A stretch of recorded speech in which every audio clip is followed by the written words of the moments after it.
ఈరోజు మనం తెలుసుకుందాం అసలు బెలనైటిస్ అంటే ఏంటి, బెలనోపాస్టైటిస్ అంటే ఏంటి. సో బెలనైటిస్కి బెలనోపాస్టైటిస్కి అసలు ఏంటి డిఫరెన్స్, ఈ బెలనైటిస్ షుగర్ పేషెంట్లోనే ఎందుకు వస్తుంది, మిగతా పేషెంట్లో ఎందుకు రాదు, దీనికి పర్మనెంట్ సొల్యూషన్ ఏందనేది వాళ్ళని నేను మీకు అడ్వైస్ చేస్తాను.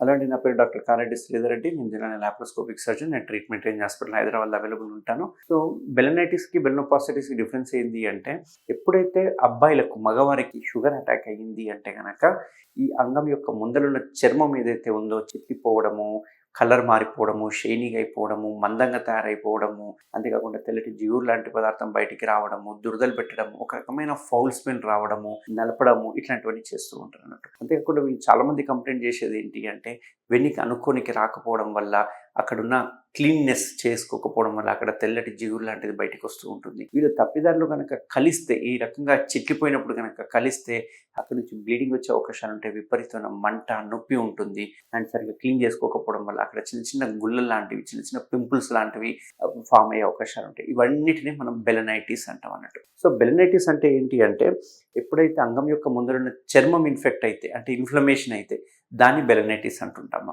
ఎప్పుడైతే అంగం కూడా ఇన్ఫెక్ట్ అయ్యిందంటే, ఇన్ఫ్లమేషన్కి గురైతే దాన్ని బెలనోపాస్టైటిస్ అంటాం అన్నట్టు.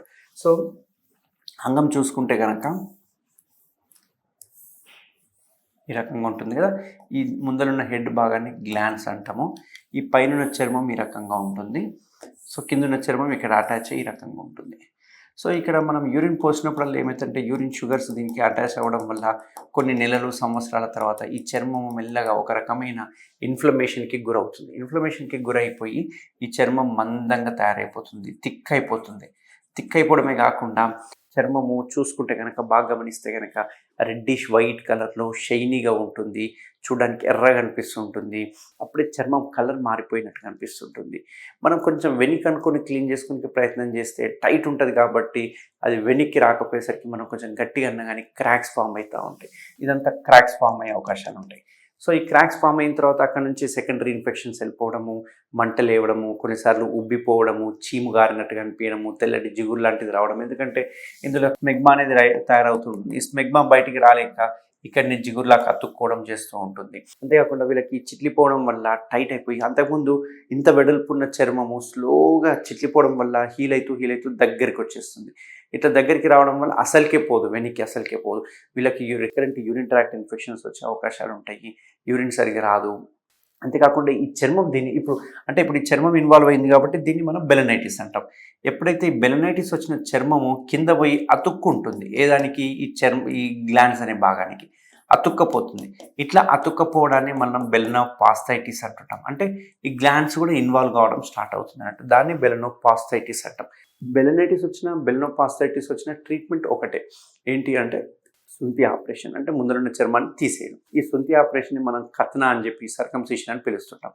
మన టీఆర్హెచ్ హాస్పిటల్లో ఏదైతే చేస్తున్నామో దీన్ని కేఎస్ఆర్ స్టేప్లర్ సర్కంసిషన్ సర్జరీ అంటారు. సో ఈ కేఎస్ఆర్ అడ్వాంటేజ్ ఏంటి అంటే, ఇందులో ఉండే పిన్స్ స్టెయిన్లెస్ స్టీల్ పిన్స్ ఉంటాయి. అందులో వాడే సిలికాన్ రింగ్ అనేది స్కిన్ లానే ఉంటుంది కాబట్టి ఎటువంటి పెయిన్ ఉండదు, ఎటువంటి వాపు ఉండదు. దీనిలో రకాలు ఉంటాయి, గోల్డ్ స్టేప్లర్ అని, బ్లాక్ స్టేప్లర్ అని, వెరీ ప్రీమియం స్టేప్లర్స్ త్రూఅవుట్ ఇండియాలో ఓన్లీ మన సెంటర్లో మాత్రమే అవైలబుల్ ఉండే స్టేప్లర్స్ అన్నట్టు. సో దీనివల్ల ఎటువంటి పెయిన్ ఉండదు, ఎటువంటి వాపు రాదు, ఎటువంటి బ్లీడింగ్ ఉండదు. అండ్ ముఖ్యమైన ఇంపార్టెంట్ ఏంటి అంటే, కాస్మెటిక్గా ఇది బెస్ట్ స్టేప్లర్ అన్నట్టు, మంచి రిజల్ట్స్ ఇస్తాయి. అసలు సర్జరీ చేసినట్టు ఉండదు, ఒక స్కార్ కూడా ఫామ్ కాదు, అక్కడ జస్ట్ ఒక లైన్ లాగా ఫామ్ అయిపోతుంది, స్కార్ కూడా మనకు కనపడదు. సో కంప్లీట్ స్కార్లెస్ ట్రీట్మెంట్ అన్నట్టు. సో దీనివల్ల ఇప్పుడు మనం ఏం చేస్తామంటే, ఈ చర్మం అంతా పాడైపోయింది కాబట్టి ఈ చర్మాన్ని తీసేసేయాలి. ఎక్కడి వరకు తీసేస్తాం? ఇక్కడ వరకు తీసేస్తాం. సో ఈ తీసిన చర్మం ఏదైతే ఉందో మనం తీసేస్తాం కదా, ఎలాస్టిక్గా ఉంటుంది కాబట్టి మనకు పిన్స్ అనేవి ఇక్కడ పడతాయి అన్నట్టు.